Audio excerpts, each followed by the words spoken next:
All 126 assembly constituencies for Assam, the polling shall be just in one phase, and the polling shall take place on 9th of April, Thursday, 2026.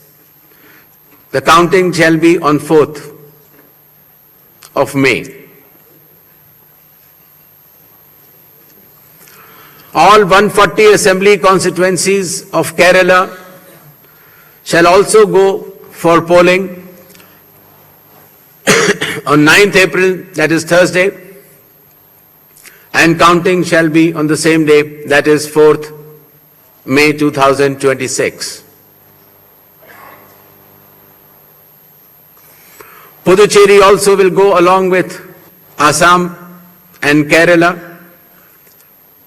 The date of poll is 9th April and the counting will be 4th of May. Tamil Nadu,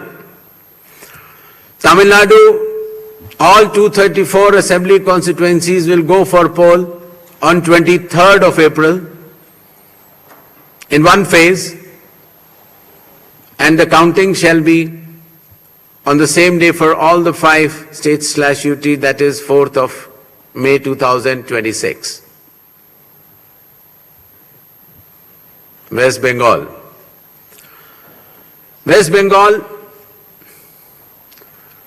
the 294 assembly constituencies, the polling shall be held in 2 phases. In the first phase 152 and the second phase 142. The date of poll shall be 23rd of April and 29th of April, and the counting shall be together for all, that is 4th of May 2026.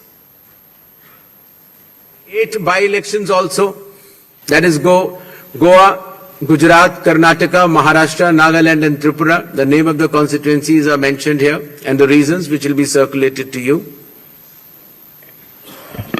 And the schedule would be that the assembly constituencies for Goa, Karnataka, Nagaland and Tripura will be held, the polling will be held on 9th of April, and for the assembly constituencies of Gujarat and Maharashtra on 23rd. The counting shall be on 4th of May for all the cases. Thank you.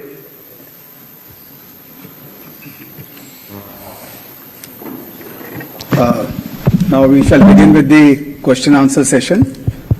I'll request all of you to introduce yourselves and your organization before you ask the question. I'll also request you to ask one question per person and kindly do not repeat the questions. We shall be taking questions in groups of 5, after which the Honorable Chief Election Commissioner shall respond to that, and then we go on to the next round of questions. 6, 40,